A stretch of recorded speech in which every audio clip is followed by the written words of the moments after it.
Welcome to intellectuals Avenue. आज हम W.H. Ardern की जिस पोइम को डिस्कस करेंगे उसका टॉपिक है इन मेमोरी ऑफ W.B. येट्स, यानी W.B. येट्स की याद में। ये पोइम बेसिकली एक एलेजी है। एलेजी ऐसी पोइम को कहते हैं जिसमें किसी की डेथ पर मॉर्निंग की जाती है, यानी मातम किया जाता है। ये पोइम 3 सेक्शंस पर कंसिस्टेड है। फर्स्ट सेक्शन 6 स्टेंजास पर कंसिस्टेड है, जिसमें फर्स्ट, थर्ड, फोर्थ और फिफ्थ स्टेंजा 6 लाइंस पर कंसिस्टेड हैं, जबकि सेकंड स्टेंजा 5 लाइंस पर और 6 स्टेंजा यानी लास्ट स्टेंजा 2 लाइंस पर कंसिस्टेड है। इस तरह से फर्स्ट सेक्शन की टोटल लाइंस की स्ट्रेंथ है 31। सेकंड सेक्शन 10 लाइंस पर कंसिस्टेड है, जिसमें सिर्फ एक स्टेंजा है जिसकी लाइंस की स्ट्रेंथ है 10। थर्ड सेक्शन 9 क्वार्टरीन्स पर कंसिस्टेड है। क्वार्टरीन का मतलब है 4 लाइंस पर कंसिस्टेड स्टेंजा, तो 9 क्वार्टरीन्स पर कंसिस्टेड होने की वजह से थर्ड सेक्शन की टोटल लाइंस की स्ट्रेंथ है 36। इस तरह से इस पोइम की टोटल लाइंस की स्ट्रेंथ है 77। पॉइंट कहता है ही से मुराद है W.B. येट्स यानी विलियम बटलर येट्स। वो कहता है ही डिसअपीयर्ड यानी वो गायब हो गया, यानी उसकी डेथ हो गई। W.B. येट्स की डेथ हो गई in the dead of winter, यानी शदीद सर्दी के मौसम में। शदीद सर्दी के मौसम में W.B. येट्स की डेथ हो गई, यानी इसका मतलब है इंतहाई मुश्किल हालात में W.B. येट्स हमसे बिछड़ गया, उसकी डेथ हो गई। द ब्रूक्स यानी नदियाँ वर फ्रोज़न जमी हुई थी, यानी उस वक़्त इतनी शदीद सर्दी पड़ रही थी कि नदियों में पानी जम गया था, फ्रीज़ हो गया था। द एयरपोर्ट्स ऑलमोस्ट डिज़र्टेड, और जितने भी एयरपोर्ट्स थे वो तकरीबन बेआबाद थे, वहाँ कोई चहल पहल नज़र नहीं आ रही थी। एंड स्नो, और बर्फ़ ने डिसफिगर्ड शक्ल बिगाड़ दी थी द पब्लिक स्टैचूज़, शहर के मुख्तलिफ़ मकामात पर जो मुख्तलिफ़ पॉपुलर पर्सनैलिटीज़ के स्टैचूज़ थे उन सब पर बर्फ़बारी होने की वजह से उनके चेहरे बिगड़ गए थे, उनकी शनाख्त नहीं हो पा रही थी कि ये कौन लोग हैं। द मरकरी यानी वो जो पारा जो कि मौसम का हाल नापने वाले पैमाने के अंदर पारा होता है, सैंक, वो डूब गया in the mouth of the dying day, उस डूबते हुए दिन में। यानी जो शाम का वक़्त था उस शाम सर्दी इतनी शदीद थी कि जो पारा था जो कि उस मौसम का हाल नापने वाले पैमाने के अंदर मौजूद था वो गिर गया था, यानी इतनी ज़्यादा शिद्दत हो गई थी कि पैमाने से नापना मुश्किल हो गया था। What instrument we have agree, हमारे पास मौसम का हाल नापने वाले जितने भी पैमाने थे वो इस बात से मुत्तफिक थे। The day of his death was a dark cold day, यानी जो W.B. येट्स की डेथ का दिन था वो नहायत सर्द और बहुत ही तारीक दिन था। फार फ्रॉम हिज इलनेस, उसकी मौत से बहुत दूर। द वुल्व्स यानी भेड़िए रैन भाग रहे हैं on through the evergreen forest, उसकी मौत से बहुत दूर भेड़िए सरसब्ज़ व शादाब जंगलात में इधर उधर घूम फिर रहे हैं, यानी उनको इसकी कोई परवाह नहीं है। इसका मतलब ये है कि वुल्व्स जो हैं, जो भेड़िए हैं, ज़ालिम लोगों का इशारा है, यानी जो लोग दिल के सख्त हैं, जिनके दिल भेड़ियों जैसे हैं, उनको शायर की मौत से कोई सदमा नहीं पहुंचा। इसके बरक्स जो इनोसेंट लोग होते हैं, जो मासूम लोग होते हैं, जो नर्म दिल रखने वाले लोग हैं, उन्हें शायर की मौत से बहुत ज़्यादा दुख हुआ। The peasant river was untempted by the fashionable quays by mourning tongues, जहाँ पर समुंदर की बंदरगाह थी उस किनारे का समुंदर के बहाव पर कोई असर ना हुआ, यानी समुंदर अपनी रवानी में बहता रहा। इसका मतलब यह है कि मज़ाहिर फितरत को भी किसी के आने और किसी के जाने से कोई फ़र्क नहीं पड़ता। बाय मॉर्निंग टंग्स, लोगों की जो मातम करने वाली ज़बानें थीं, the death of the poet, वो शायर की मौत पर मातम कर रही थी। लोगों की ज़बानें शायर की मौत पर बहुत ज़्यादा मातम कर रही थी। Was kept from his poems, और वो उसकी शायरी की वजह से कर रही थी, यानी शायर की शख्सियत, उसकी पर्सनैलिटी की वजह से नहीं, बल्कि जो उसने आला पॉइंट्स लिखी थी, बहुत उम्दा पॉइंट्स लिखी थी, उनकी वजह से लोग बहुत ज़्यादा मातम कर रहे थे। बट मगर फॉर हिम, उसके लिए, it was his last afternoon as himself, उसके लिए ये आखिरी सपहर थी जिस दिन उसकी मौत हुई। An afternoon of nurses and rumours. उसके इर्द गिर्द नर्सों का हजूम था और इर्द गिर्द अफवाहें उड़ रही थी, लोग उसकी मौत की पेशीन गोइयाँ करते जा रहे थे। The provinces of his body, उसके जिस्म के जो सूबे थे यानी उसके जिस्म के जो मुख्तलिफ हिस्से थे, रिवोल्टेड, वो एहतजाज कर रहे थे, यानी उसका जिस्म इस दुनिया से रुखसत होने वाला था, इसलिए उसके तमाम जिस्म के अज़ा एहतजाज कर रहे थे, वो रुखसत नहीं होना चाह रहे थे, वो मौत के ख़िलाफ़ एहतजाज कर रहे थे। The squares of his mind, और उसके जो जहन था उसके खाने वर एम्प्टी, खाली हो चुके थे, यानी अब उसमें कोई किसी किस्म की पोइटिक इंस्पिरेशन नहीं रही थी, वो अब मज़ीद पोइट्री लिखने के काबिल नहीं था क्योंकि उसकी मौत वाक़ई होने वाली थी। साइलेंस, खामोशी ने इन्वेडेड, हमला कर दिया द सबर्ब्स, सबर्ब्स यानी मज़ाफ़ाती इलाके, और खामोशी ने उसके जिस्म के इर्द गिर्द के इलाकों पर कब्ज़ा कर लिया, यानी इर्द गिर्द मुकम्मल तौर पर खामोशी छा गई। द करंट यानी बहाव ऑफ हिज फीलिंग, उसकी सोचों का, उसके एहसासात का, उसके एहसासात और उसकी सोचों का जो बहाव था फेल्ड, वो भी ख़त्म हो गया, यानी अब उसके जज्बात मुकम्मल तौर पर ख़त्म हो चुके थे, इसलिए वो मज़ीद पोइट्री नहीं कर पा रहा था। He became his admirers, admirers यानी तारीफ़ व तहसीन करने वाले, अब वो अपने तारीफ़ व तहसीन करने वालों की शक्ल में ही मौजूद था, यानी अब वो ख़ुद तो इस दुनिया से रुखसत हो गया था और उसका जो ज़िक्र था वो लोगों की ज़बानों पर मौजूद था। नाउ अब ही इज़ स्कैटर्ड, अब वो बिखर चुका है अमंग 100 सिटीज़, सैकड़ों शहरों में, अब वो सैकड़ों शहरों में यानी अनगिनत शहरों में फैल चुका है, यानी वो एक शख्स था जिसके लिए हर जगह मौजूद होना महाल था, लेकिन उसने जो उम्दा पोइट्री कर दी है उसकी वजह से उसके वर्क्स, उसके जो पोइटिक वर्क्स हैं वो तमाम दुनिया में मौजूद हैं, यानी अब उसकी शख्सियत एक यूनिवर्सल पर्सनैलिटी बन गई है, उसमें एक यूनिवर्सैलिटी आ गई है, लाफानियत आ गई है। एंड और होली, मुकम्मल तौर पर given over to unfamiliar affection, और उसे अब एक अनजानी सी मोहब्बत मिलना शुरू हो गई है, लोग उसके जाने के बाद भी उससे एक अनजानी सी मोहब्बत और लगाव रखते हैं। To find his happiness in another kind of wood, अब उसे किसी दूसरी दुनिया में एक अलग किस्म की खुशी मिलेगी। And be punished under a foreign code of conscious, और उसे सज़ा भी एक बैरूनी ज़मीर के मुताबिक मिलेगी, यानी उसके जाने के बाद उसे सज़ा ये मिलेगी, लोग अपने अपने जहन के मुताबिक उसकी पोइट्री की एक्सप्लेनेशन करेंगे, उसको इंटरप्रेट और एनालाइज अपने अपने तरीक़ों से करेंगे। हो सकता है उसने उस सोच के ज़रिए से पोइट्री ना की हो जिसको लोग इंटरप्रेट करें या जिसको लोग एनालाइज करें। The words of a dead man, एक मुर्दा आदमी के अल्फाज, यानी उस मरने वाले W.B. येट्स ने उस एंगल से पोइट्री नहीं की होगी जिसको लोग समझ रहे होंगे, इसलिए ये उसको एक सज़ा होगी। Are modified in the guts of the living, अब जो ज़िंदा लोग हैं वो उसे अपने गट्स के मुताबिक, अपनी जहनी सलाहियतों के मुताबिक एलेबोरेट करेंगे और अपने मुताबिक ही नए माना और मफहूम में ढाल लेंगे। बट मगर in the importance and nice of tomorrow, कल की अहमियत और शोर शराबे में, व्हेन द ब्रोकर्स, जब दलाल, आर रोरिंग, चीखो पुकार कर रहे होंगे, लाइक बीस्ट्स, दरिंदों की मानिंद, on the floor of the boards, यानी सराफा बाज़ार के फ़र्श पर, जब कल मुख्तलिफ दलाल सराफा बाज़ार में चीखो पुकार कर रहे होंगे, यानी इसका मतलब है कि सौदेबाजी कर रहे होंगे, बारगेनिंग कर रहे होंगे, यानी इसका मतलब है कि इस पोइट की डेथ का ना तो भेड़िए जैसे दिल रखने वाले लोगों पर कोई असर हुआ, ना ही मज़ाहिर फितरत पर कोई असर हुआ, और ना ही इसका कारोबारी तबकात पर कोई असर हुआ। एंड द पुअर, और वो गरीब लोग, हैव द सफरिंग्स, जो कि तकलीफ़ में मुब्तला हैं, to which they are fairly accustomed, और इस चीज़ से वो मुकम्मल तौर पर मानूस हो चुके हैं, इस चीज़ के वो आदी हो चुके हैं। यहाँ पर उसने ये तंज़ किया है कि गरीब लोग अपनी हालत के इसलिए ज़िम्मेदार हैं कि वो अपनी उस गुर्बत से मुतमईन हो चुके हैं, इसलिए उन गुरबा को भी इसकी पोइट्री से कोई गर्ज नहीं और इसकी डेथ से भी उनको कोई फ़र्क नहीं पड़ा। And each in the cell of himself, और हर कोई अपने ही खाने में मौजूद है, यानी हर कोई अपनी ज़ात के अंदर मगन है, किसी को किसी बाहर के मामला से, बैरूनी दुनिया से कोई गर्ज नहीं रही।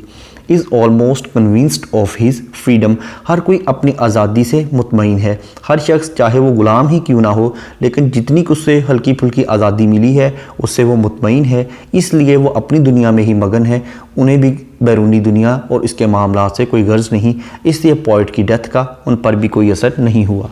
अ फ्यू चंद एक थाउजेंड हज़ार will think of this day, वो इस दिन के बारे में सोचेंगे। दिस डे का मतलब है WB येट्स की डेथ का दिन। कुछ ऐसे लोग होंगे जो कि बहुत थोड़े होंगे जो WB येट्स के दिन को याद करेंगे as one thinks of a day when one did something slightly unusual।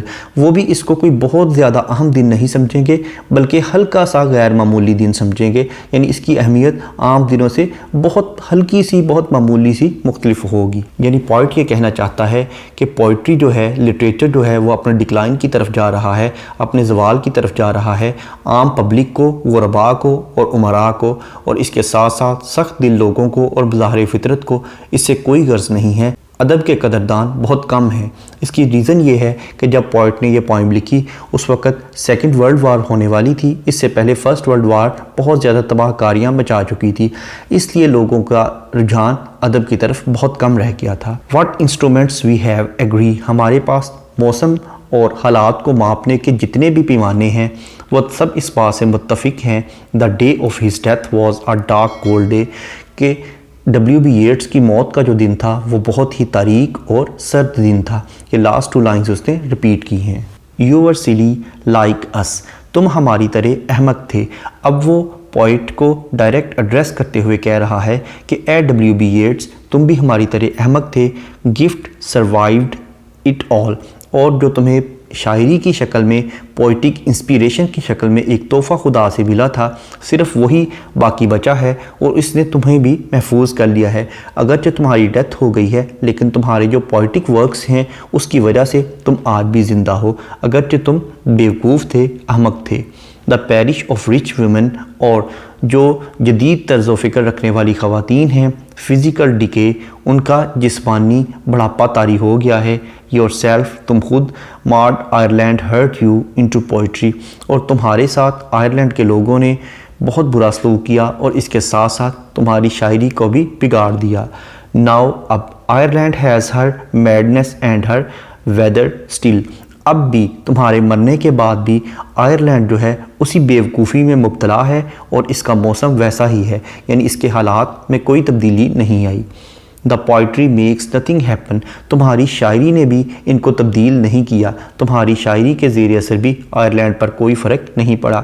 It survives in the valley of its making where executives would never want to tamper, उसकी वजह यह है कि यहाँ के जो ओहदेदारान हैं वो किसी किस्म की तब्दीली चाहते ही नहीं हैं, वो किसी चीज़ को भी नहीं हाथ डालना चाहते। मामलात जैसे चल रहे हैं तमाम लोगों की ख्वाहिश है कि ये मामलात ऐसे ही चलते रहें। तुम्हारी जो शायरी है वो इस वादी में हमेशा सर्वाइव करती रहेगी। क्लोज ऑन साउथ, और ये साउथ की तरफ बहती हुई चली जाएगी।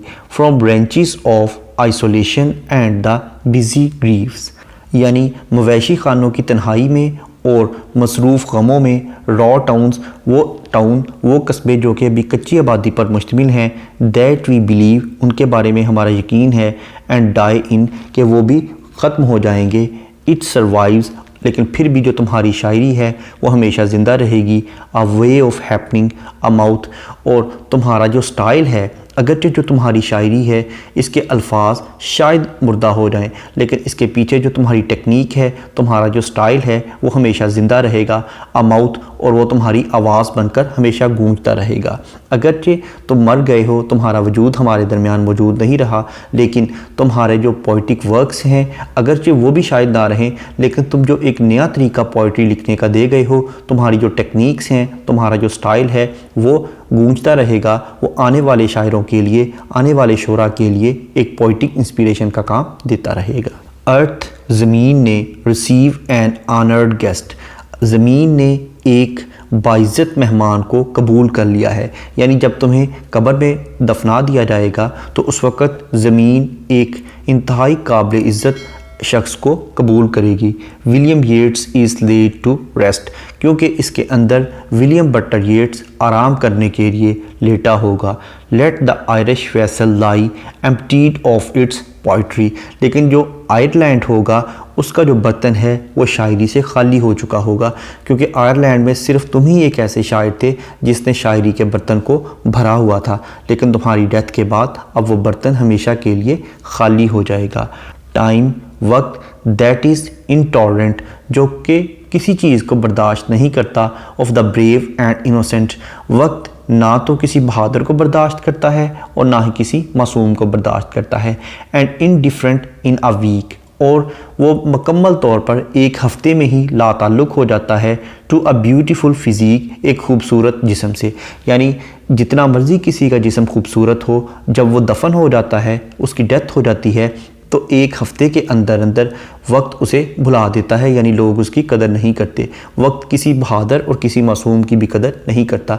यानी वो कहना ये चाहता है कि ए W.B. येट्स, अगर तुम्हारी मरने के बाद लोग तुम्हें भूल गए हैं तो ये कोई अचंभे की बात नहीं है। वक्त बहुत बेरहम है, ये हर किसी को भुला देता है।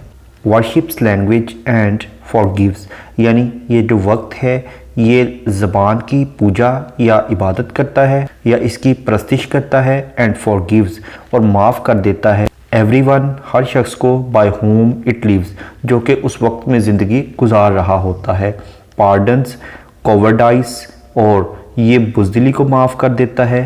कंसीट, खुद पसंदी या तकब्बुर को माफ़ कर देता है। लेज it's honours eight their feet, और उसकी इज़्ज़त को अपने कदमों तले रौंद देता है। यानी वक्त जो है ये हर तरह के लोगों को वक्त के साथ साथ माफ़ कर देता है। यानी वक्त गुज़रने के साथ साथ लोग मुख्तलिफ़ लोगों को भुला देते हैं, खा वो अच्छे हों या बुरे हों, खा वो बुज़दिल हों या मुतकब्बिर हों। टाइम, वक्त, that with this strange excuse, जिसने एक अजनबी बहाने के साथ पार्डन्ड, माफ़ी दे दी Kipling and his views, Kipling को भी और उसके नज़रियात को भी। यानी दुनिया में अगर कोई लोग बुरे भी थे तो वक्त के साथ साथ लोगों ने उन्हें भुला दिया। यानी वही लोग जो उन पर लानत मलामत कर रहे थे, जब वक्त गुजर गया तो लोगों ने उनके बुरे कामों को और उनके बुरे नज़रियात को भी भुला दिया। इसके बरक्स अगर लोगों ने अच्छे काम किए या अच्छे व्यूज़ रखते थे तो उनको भी वक्त ने भुला दिया। एंड विल पार्डन पॉल क्लाडल, और वक्त ने पॉल क्लाडल को भी उसके नज़रियात की वजह से भुला दिया। Pardon him for writing well, उसे अच्छा लिखने के बावजूद भी उसने भुला दिया। यानी लोगों ने जो बुरे नज़रियात रखने वाले थे उन्हें भी भुला दिया और जो अच्छे नज़रियात रखने वाले थे उन्हें भी भुला दिया। इसलिए ए W.B. येट्स, अगर तुम्हें भी भुला दिया गया है तो इसमें कोई हैरानी की बात नहीं है। In the nightmare of the dark, रात की तारीकी में एक डरावने ख्वाब के दौरान, all the dogs of Europe bark, तमाम यूरोप के कुत्ते भौंकते हैं। यानी तुम्हारे खिलाफ जो लोग बोलते हैं, तुम्हें जो क्रिटिसाइज़ कर रहे हैं, वो लोग ऐसे कुत्ते हैं जो कि रात के वक्त भौंकते हैं। यानी उन्हें अंधेरे में कुछ दिखाई नहीं दे रहा, वो रोशनी से महरूम है। रोशनी का मतलब है तुम्हारी पोइट्री, इसका मतलब है वो तुम्हारी पोइट्री से दूर हैं, वो रोशनी से दूर हैं। And the living nations wait, और जो ज़िंदा अक़वाम हैं वो तुम्हारा इंतज़ार करती हैं। ईच सिक्वेस्टर्ड इन इट्स हेट, हर कोई अपनी नफ़रत के दायरे में बंद होकर रह गया है। हर किसी ने अपने आप को नफ़रत की वजह से जुदा कर लिया है, हर कोई आइसोलेटेड हो गया है। ये वर्ल्ड वार के हालात का बता रहा है कि वर्ल्ड वार ने तमाम ममालिक को मफाद परस्त बना दिया, सेल्फिश बना दिया।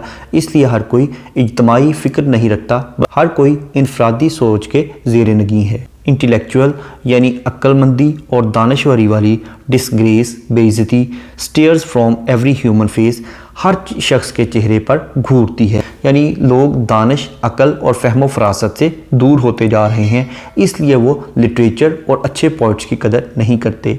And the seas of pity lie, और रहम का समुंदर भी लेटा हुआ है। लॉक्ड, वो ख़त्म हो गया है, उसको मुकफ़ल हो गया है, उसको ताला लग गया है। एंड फ्रोज़न, और वो जम गया है, मुजमद हो गया है। इन ईच आई, हर आँख में, यानी हर आँख के अंदर रहम करने वाला जो समंदर मौजूद था वो अब मुकफ़ल हो गया है और मुजमद हो गया है। यानी लोगों के दिलों में और लोगों की आँखों में रहम के जज्बात और हमदर्दी के जज्बात ख़त्म हो गए हैं। यानी लोगों में बेरहमी आ गई है। उस बेरहमी की वजह से लोग लिटरेचर से दूर हो गए हैं, या शायद लिटरेचर से दूर होने की वजह से लोगों के जज्बात ख़त्म हो गए हैं। फॉलो पोइट फॉलो राइट, यानी शायर को फॉलो करो और यही दुरुस्त रास्ता है जिसको फॉलो किया जाए। यानी लिटरेचर कोई गलत रास्ता नहीं है बल्कि एक दुरुस्त रास्ता है to the bottom of the night, जो कि रात के पेंदे तक जाता है, रात के आखिरी हिस्से तक जाता है। विद योर अनकंस्ट्रेनिंग वॉइस, तुम्हारी जो बड़ी ज़रूरतमंदाना और बेबाक किस्म की आवाज़ है। Still persuade us, to rejoice, वो हमें इस बात पर कायल करती है, हमें इस बात पर अक्साती है कि हम लुत्फ़अंदोज़ हों। यानी तुम्हारी जो आवाज़ है इस तरह के हालात में, रात की तारीकी में, जब हर तरफ मायूसी है, जब लोग बेरहम हो गए हैं, इस तरह के इंतहाई गंभीर हालात में तुम्हारी आवाज़ ही हमारे लिए वो वाहद ज़रिया है जो हमें खुश रहने पर अक्साती है और ज़िंदगी से लुत्फ़अंदोज़ होने पर अक्साती है।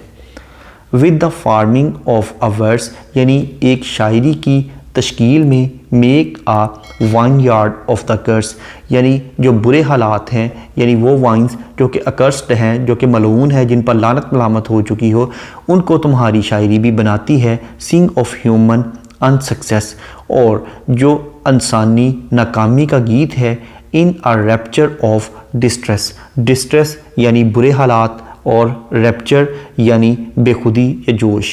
बुरे हालात का जो जोश है और जो इंसानी नाकामी का गीत है, उन हालात में भी तुम्हारी जो शायरी है वो हमारे लिए उम्मीद की किरण है। In the desserts of the heart, दिल के सहराओं में, let the healing fountain start, उस मुंजमद कर देने वाले फवारे को शुरू होने दो। यानी तुम्हारी जो शायरी है वो एक ऐसा हीलिंग फाउंटेन है जो लोगों के दुखों पर मरहम लगाती है, और ये एक ऐसा पानी है, तुम्हारी शायरी एक ऐसा फवारा है जिसका पानी लोगों के दुखों का मदावा करता है, और इसकी हैसियत एक ऐसे फवारे की सी है जो कि किसी सहरा में लगा हो, जहाँ हर तरफ धूप और मुश्किल हालात हों, जहाँ पानी का एक कतरा भी मैसर ना हो। तो ऐसे हालात में तुम्हारी जो शायरी है वो एक ऐसा उम्मीद का फवारा है जिसका पानी तमाम खेतियों को सैराब कर देता है और लोगों की प्यास को बुझा देता है।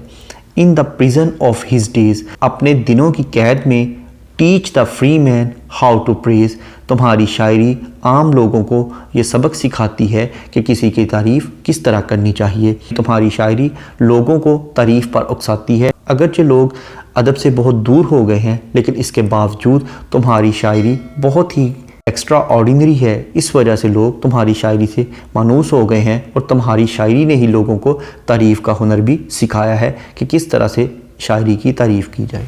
इस पोएम का इंट्रोडक्शन, ग्लोसरी, ट्रांसलेशन और एक्सप्लेनेशन को देखने के बाद अब हम आते हैं इस पोएम में यूज़ होने वाली फिगर्स ऑफ स्पीच या लिटरेरी डिवाइसेस को। सबसे पहले हम देखेंगे राइम स्कीम। इस पोएम के फर्स्ट 2 सेक्शंस में बाकायदा राइम स्कीम यूज़ नहीं की गई, जबकि इसके 3rd सेक्शन में राइम स्कीम यूज़ की गई है, और ये कपलेट्स की शक्ल में है, यानी AABB, जैसा कि guest, rest, lie, poetry, intolerant, innocent, weak, physique, excuse, views, cradle, well, dark, bark, wait, hate, disgrace, face, lie, I, right, night, voice, rejoice, verse, curse, unsuccess, distress, heart, start, days, praise. Next है alliteration. Alliteration का मतलब है beginning of 2 और more than 2 words in the same line with the same letter और sound, यानी 2 या 2 से ज़्यादा अल्फाज का एक ही लाइन में एक ही हरफ या एक ही आवाज़ से शुरू होना, जैसा कि लाइन नंबर 1 में डिसअपीयर्ड और डेड, ये दोनों वर्ड्स डी लेटर से स्टार्ट हो रहे हैं। लाइन नंबर 3 में स्नो, स्टैच्यूज़, लाइन नंबर 4 में मर्करी, मंथ, लाइन नंबर 4 में again dying, day, line number 6 में day, death, dark, line number 7 में फार फ्रॉम, लाइन नंबर 17 में फीलिंग्स, फेल्ड, लाइन नंबर 29 में समथिंग, स्लाइटली।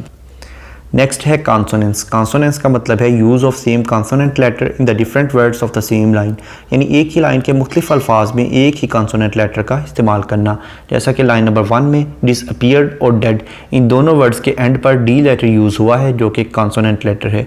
उसके बाद लाइन नंबर 8 में रैन, ऑन, एवरग्रीन। नेक्स्ट है एसोनेंस। एसोनेंस का मतलब है use of same vowel letter in the different words of the same line, यानी एक ही लाइन के मुख्तलिफ अल्फाज में एक ही वावल लेटर का इस्तेमाल करना, जैसा कि लाइन नंबर 1 में इन विंटर, इन दोनों में आई लेटर यूज़ हुआ है जो कि एक वावल है। उसके बाद लाइन नंबर 2 में एयरपोर्ट्स, ऑलमोस्ट, लाइन नंबर 6 में वॉज, डार्क, लाइन नंबर 7 में हीज इलनेस। नेक्स्ट है एलुजन। एलुजन का मतलब है रेफरेंस या हवाला। इस पोइम की लाइन नंबर 1 में ही का जो उसने वर्ड यूज़ किया है, ही से मुराद है विलियम बटलर येट्स। नेक्स्ट है एंजम्मेंट। एंजम्मेंट का मतलब है कि अगर किसी लाइन को पढ़ने के बाद उसकी प्रॉपर अंडरस्टैंडिंग डेवलप ना हो बल्कि इसके लिए नेक्स्ट लाइन की सपोर्ट की ज़रूरत हो तो ऐसी लाइन को रन ऑन लाइन कहते हैं और इस टेक्निक को एंजम्मेंट कहते हैं। इसके बरक्स अगर किसी लाइन को पढ़ने के बाद उसकी प्रॉपर अंडरस्टैंडिंग डेवलप हो जाए तो ऐसी लाइन को एंड स्टॉप लाइन कहते हैं। अब हम आते हैं वापस एंजम्मेंट की जानिब। इस पोइम की लाइन नंबर 5 एक रन ऑन लाइन है जिसमें एंजम्मेंट की टेक्निक यूज़ की गई है, जिसमें वो कहता है what instruments we have agree, हमारे पास जो भी आलात हैं वो इस चीज़ से मुत्तफ़िक हैं। अब वो किस चीज़ से मुत्तफ़िक हैं वो लाइन नंबर 6 में बयान करता है the day of his death was a dark cold day, यानी W.B. येट्स की जो मौत का दिन था वो नहायत तारीक और सर्द दिन था। उसके बाद लाइन नंबर 10 भी एक रन ऑन लाइन है जिसमें वो कहता है बाय मॉर्निंग टंग्स, यानी मातम करती हुई ज़बानें। अब वो क्या करती हैं वो लाइन नंबर 11 में बयान करता है the death of the poet was kept from his poems. वो ये कहती हैं कि शायर की जो मौत है वो इसकी शायरी से भी अया है, यानी उसकी मौत के बावजूद उसकी जो शायरी है वो हमेशा वाज़े रहेगी, हमेशा ज़िंदा रहेगी। नेक्स्ट है एनाफोरा। एनाफोरा का मतलब है बिगिनिंग ऑफ 2 और more than 2 lines with the same word, यानी 2 या 2 से ज़्यादा लाइनों का एक ही लफ्ज़ से शुरू होना। जैसा कि लाइन नंबर 8 और 9 दा से स्टार्ट हो रही है, उसके बाद लाइन नंबर 26 और 27 एंड से स्टार्ट हो रही हैं। नेक्स्ट है मेटाफर। मेटाफर का मतलब है कि किसी क्वालिटी के बेस पर किसी चीज़ को उससे बेटर या वर्स चीज़ डिक्लेयर कर देना। जैसा कि लाइन नंबर 14 में वो कहता है the provinces of his body revolted, यानी उसके जिस्म के जो अज़ला थे वो एहतजाज कर रहे थे। प्रोविंस का मतलब है सूबे, लेकिन यहाँ पर इसने मेटाफर यूज़ किया है, इसका प्रॉपर मीनिंग है यानी पार्ट्स, उसके जिस्म के जो हिस्से थे वो रिवॉल्ट कर रहे थे। उसके बाद लाइन नंबर 16 में वो कहता है साइलेंस इन्वेडेड द सबर्ब्स, यानी जो खामोशी थी उसने इर्द गिर्द के इलाकों पर कब्जा कर लिया, यानी इसका मतलब है वो कहना चाहता है कि हर तरफ हर सू खामोशी छा गई। नेक्स्ट है कायूरा। कायूरा का मतलब है कि अगर पोइट किसी लाइन में पॉज या ब्रेक लेने के लिए कोई पंक्चुएशन मार्क यूज़ करे तो उसे कायूरा कहते हैं। जैसा कि लाइन नंबर 17 में the current of his feelings failed, इसके बाद उसने सेमीकोलन यूज़ किया है। नेक्स्ट है सिमिली। सिमिली का मतलब है to compare two different things on the base of same traits, यानी 2 मुख्तलिफ चीज़ों का एक जैसी सिफ़ात या खूबियों की बिना पर मुवाजना करना। जैसा कि लाइन नंबर 25 में वो कहता है when the brokers are roaring like beasts on the floor of the boards, यानी जो सराफा बाज़ार था वहाँ पर जो ब्रोकर्स थे, जो दलाल थे, वो वहशी दरिंदों की मानिंद धाड़ रहे थे, यानी उसने उन ब्रोकर्स को और बीस्ट्स को कंपेयर किया है। नेक्स्ट है एपोस्ट्रोफी। एपोस्ट्रोफी का मतलब है कि अगर पोइट किसी को डायरेक्ट एड्रेस करे, डायरेक्ट मुखातिब करे तो उसे एपोस्ट्रोफी कहते हैं।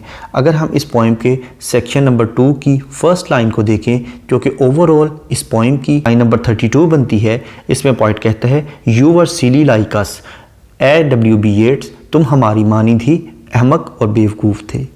इसके बाद अगर हम इस पोइम के थीम को देखें तो इसमें पोइट ने यही हमें समझाने की कोशिश की है कि जो पोइट्री या लिटरेचर होता है उसमें एक यूनिवर्सलिटी होती है। ये पोइट की फ़िज़िकल लाइफ के साथ कंडीशन नहीं होता, यानी इसका ये मतलब नहीं कि जब तक पोइट ज़िंदा रहेगा उसके वर्क्स ज़िंदा रहेंगे, बल्कि जो पोइटिक वर्क्स हैं वो हमेशा ज़िंदा रहते हैं। उसमें यूनिवर्सलिटी होती है, टाइम एंड स्पेस यानी ज़मान और मकान की हदूद से बालातर होते हैं। इसके साथ साथ पोइट ने वर्ल्ड वार के जो लिटरेचर पर असरात हैं उनका भी जिक्र किया है कि वर्ल्ड वार की तबाहकारियों की वजह से लोग लिटरेचर में इंटरेस्टेड नहीं रहे क्योंकि वो अब इस कदर इनोसेंट नहीं रहे और उनकी जो फीलिंग्स हैं वो मुकम्मल तौर पर ख़त्म हो चुकी हैं। Thank you for attending this lecture.